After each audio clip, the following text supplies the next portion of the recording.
for someone that likes control, co-parenting is not the one. I like plans, clarity, consistency, calendaring my next days, and co-parenting reminds me that I just can't control every decision or outcome. And I do struggle with that. And not that I'm a control freak or whatever, but not having a handle on, I suppose, in particular, expectations and behavior, and those two things being very different here uh, as they are with their mum. And so it's difficult because sometimes after a break when I've not had them, I wouldn't say it's like starting again, but it is that kind of re-establishing behavior, expectations, and what I expect from the girls. And my best friend Luke, who passed away 10 years ago, his thing was always control the controllables. And I think that's what I try and remind myself on is I just have to try to be consistent as much as I can when I have them. Consistent around behavior, expectations, around tidying up, around manners, which is a big one as well, and respect for other people and adults, and also trying to be level with how I communicate and respond so that I'm not high or low, I'm not gonna react differently and inconsistently in certain situations when the same kind of things happen again. Trying to be calm, which was very difficult at the start of co-parenting when there was probably a lot of anger and hurt there. But certainly now it's a lot easier to be calm and to try and have those conversations and to try to give them choices and give them balance and be present. I think that's the biggest thing. Not just present in terms of being present when I have them and not being on my phone, which is a battle, I'll be honest, as someone that owns a business and runs a business, multiple businesses. There's always something, an email, a phone call, a message. But that's a battle that I have with myself, really, to try and be present, be more present.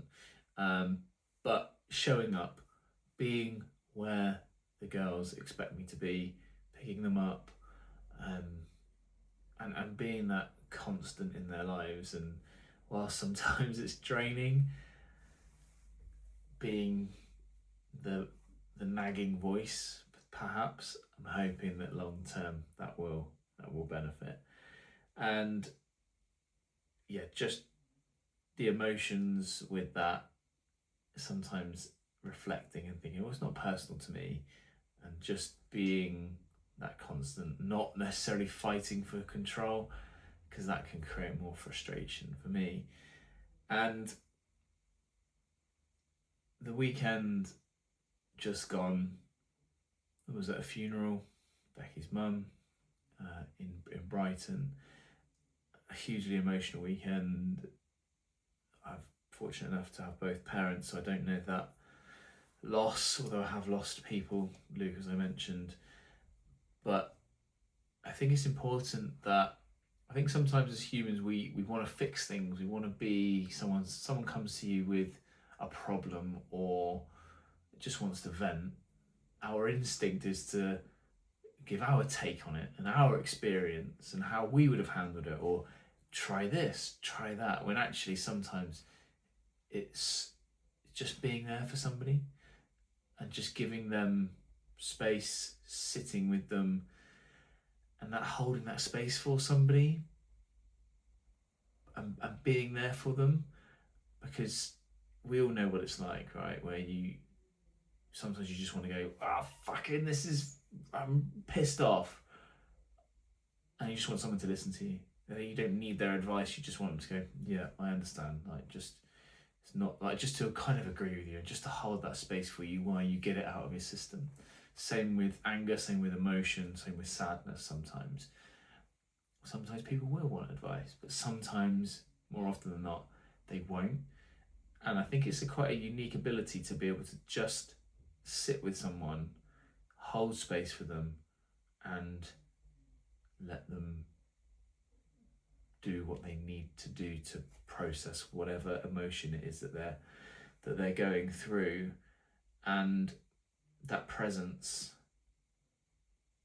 I think, can be hugely valuable, and even more valuable than solutions at times.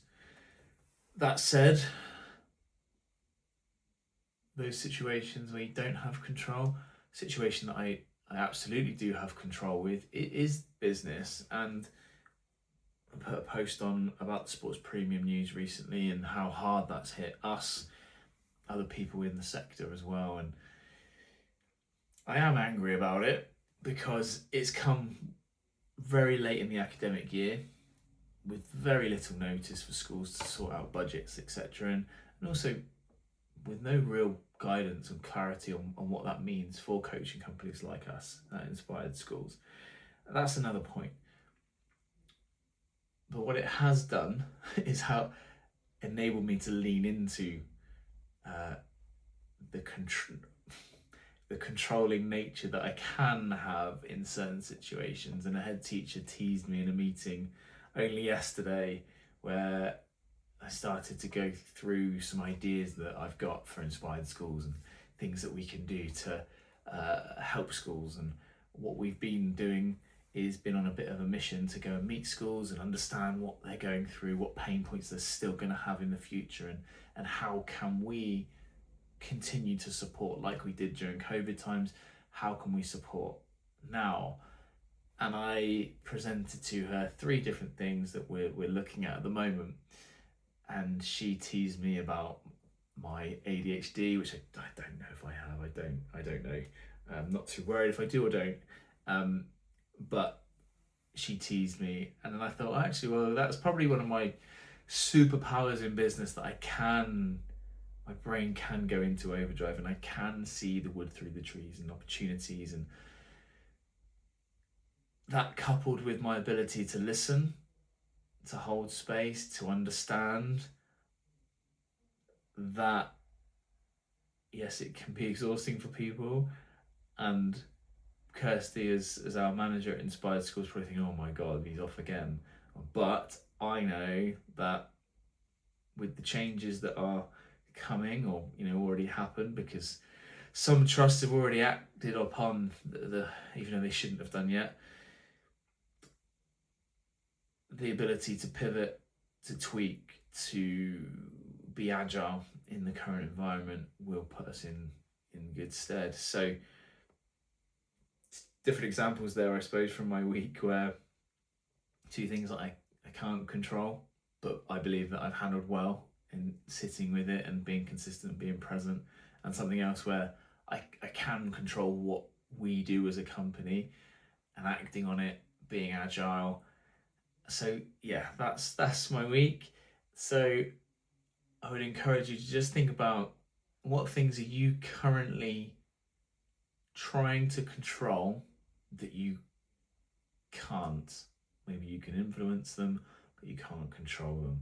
And just to have a think about it. And also just think about, on a weekly basis, someone's going to want to talk to you, and they don't necessarily want your advice. Have a think about that. And I'll see you next week.